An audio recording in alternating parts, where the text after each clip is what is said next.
2003, a inflação deve ser de 30% pelo IGPM. Marçal Filho disse que a estabilidade econômica foi uma conquista não apenas do governo Fernando Henrique, mas de toda a sociedade brasileira, e não pode haver retrocesso nesse sentido. Hoje existe uma preocupação muito grande de toda a classe política e da comunidade em geral, e principalmente de quem lida com o mercado financeiro e com as projeções em relação à economia 2003, de que a inflação volte com tudo, os preços dos alimentos subiram. Especialmente a dona de casa sabe muito bem do que eu estou falando quando vai ao mercado e verifica que aquilo que dava para comprar até alguns dias atrás não está dando mais. A maquininha de reação de preços está querendo voltar com força total e é preciso que o Brasil não perca de vista o seu rumo, que foi o de garantir a estabilidade econômica.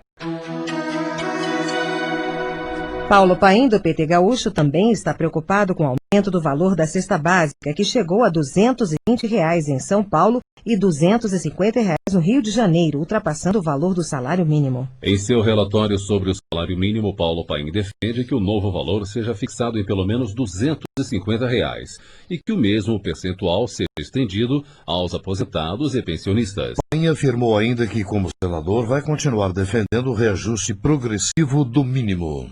Continuo perseguindo os $100 que eu sempre defendi.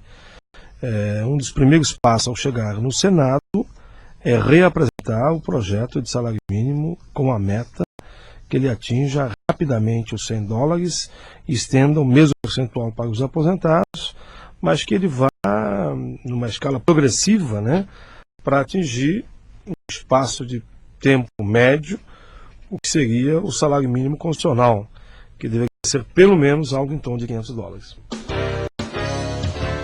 Deputados destacam gestão de Aécio Neves na presidência da Câmara.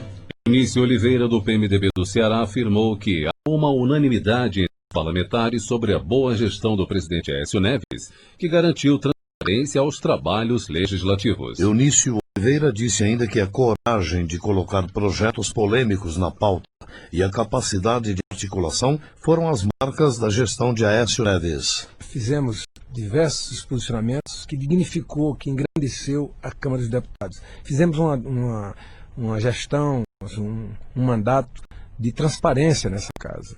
Essa casa teve a questão da imunidade mexida, que era uma questão que vinha se arrastando há muito tempo. Essa casa limitou a questão das medidas provisórias, que era uma coisa que estava muito solto nessa questão de fiscalização do Legislativo em relação ao Executivo.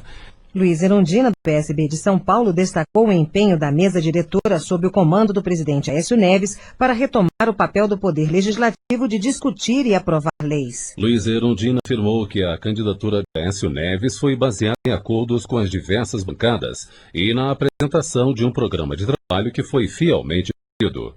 Ele criou, além da Comissão de Legislação Participativa, que ele tinha um compromisso de criar um mecanismo para possibilitar, né, a abertura de um canal, de uma porta, ou pelo menos de uma janela entre a sociedade civil e o legislativo, e isso é representado pela Comissão de Legislação Participativa e pela ouvidoria.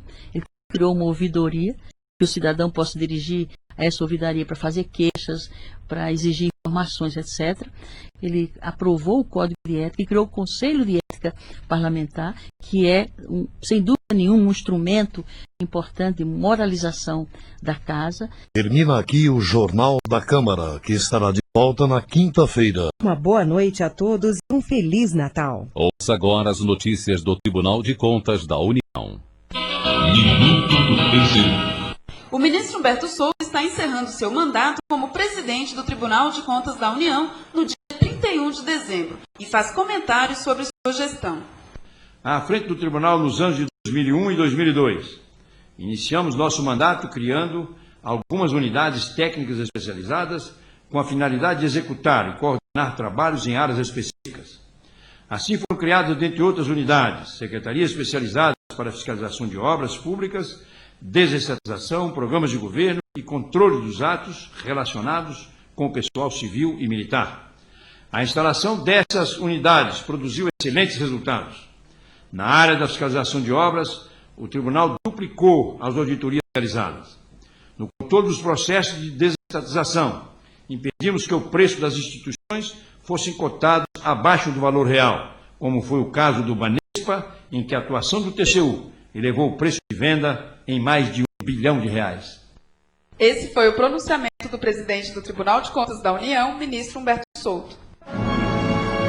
A Voz do Brasil. De segunda a sexta-feira, às 19 horas. Boa noite.